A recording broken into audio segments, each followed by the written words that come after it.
दोस्तों, previous video में हम लोग रोल्स थ्योरम का स्टेटमेंट पढ़े थे और मैंने बताया था कि नेक्स्ट वीडियोस में उसका प्रूफ देखूंगा। ठीक है, तो स्टेटमेंट फिर से एक बार रिकॉल कर देता हूँ। क्या है? एफ एक्स क्या है? कोई भी रियल वैल्यूड फंक्शन है, क्लोज इंटरवल ए बी पे डिफाइंड है। और एफ एक्स क्या है? कंटिन्यूअस है, तीन प्रॉपर्टी से होता है। कंटिन्यूअस है, क्लोज इंटरवल ए बी पे, डिफरेंशिएबल है ओपन इंटरवल ए बी पे। और जो फंक्शनल वैल्यू, जो इंटरवल का एंड पॉइंट है, दो एंड पॉइंट है, उस पे फंक्शनल वैल्यू क्या है? सेम है। तब जाके क्या होगा? एक सी, एक रियल नंबर एग्जिस्ट करेगा इस ओपन इंटरवल पे। उस पॉइंट पे फंक्शन का डेरिवेटिव क्या होगा? जीरो होगा। ठीक है, तो ये था रोल्स थ्योरम का स्टेटमेंट। आज हम लोग इस वीडियो में इसका प्रूफ देख लेते हैं। ठीक है, कि कैसे होगा इसका। ठीक है ना, तो चलिए पहले मैं इसको,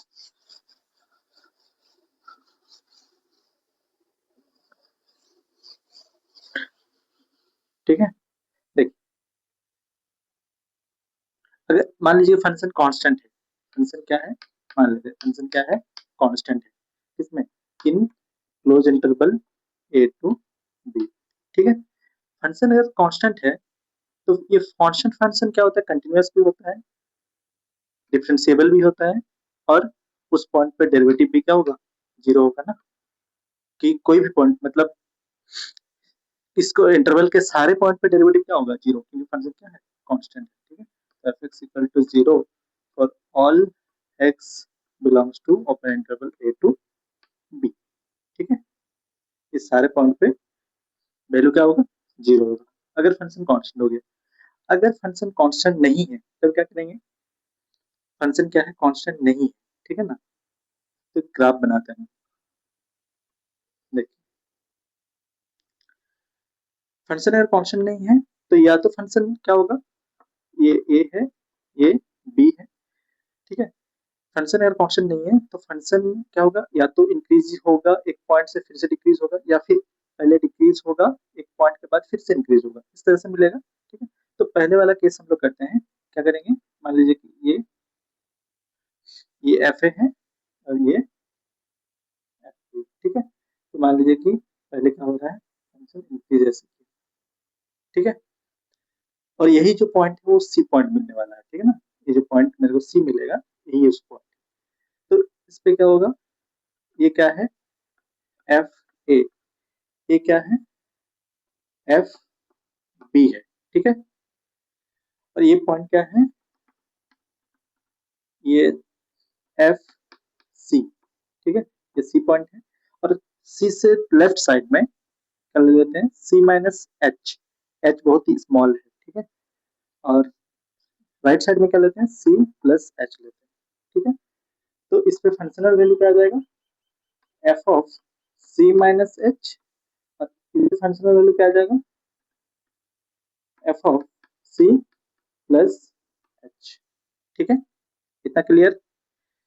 ये कौन सा है? जब हम लोग x ग्रेटर देन ए है, तो x जैसे जैसे इंक्रीज हो रहा है तो फंक्शन क्या हो रहा है? इंक्रीज हो रहा है। एक सिस पॉइंट आएगा, उससे क्या होगा? फिर से डिक्रीज होगा। वो होना ही है डिक्रीज। क्यों? क्योंकि कंडीशन है ना, थर्ड प्रॉपर्टी क्या था? फंक्शनल वैल्यू दोनों पे सेम होना चाहिए। देखे तो ए पॉइंट पे जो वैल्यू आएगा और बी पॉइंट पे जो वैल्यू आएगा वो क्या होगा? सेम। इसीलिए पहले इंक्रीज हो रहा है फिर डिक्रीज हो रहा है। ठीक है, जैसे जैसे एक्स आगे बढ़ रहा है, इंक्रीज हो रहा है, वैसे वैसे इंक्रीज हुआ फंक्शन और फिर डिक्रीज होगा ना। तो पॉइंट क्या है? सी। ठीक है, इसी पॉइंट पे जो डेरिवेटिव होगा वो जीरो होगा। ठीक है, तो प्रूव करते हैं। तो एक चीज देखिए, F of C plus H minus F C less than zero, negative होगा। And and F of C minus H minus F C, ये भी क्या होगा? नेगेटिव होगा। ठीक है, फिर क्या होगा? अगर हम लोग दोनों में, इसमें भी एच से डिवाइड करते हैं, इसमें अगर हम लोग माइनस एच से डिवाइड करते हैं, अगर हम लोग माइनस एच से डिवाइड करते हैं तो ये क्या हो जाएगा? ग्रेटर देन जीरो हो जाएगा। ठीक है, क्लियर? अगर हम लोग दोनों तरफ लिमिट लगाते हैं, अगर हम लोग क्या करते हैं, दोनों तरफ लिमिट लगाते हैं, एच टेंड्स टू जीरो, इसमें भी लगाते हैं लिमिट h टेंड्स टू 0, ठीक है। तो ये क्या हो जाएगा, इक्वल, ये भी क्या हो जाएगा, इक्वल, ठीक है।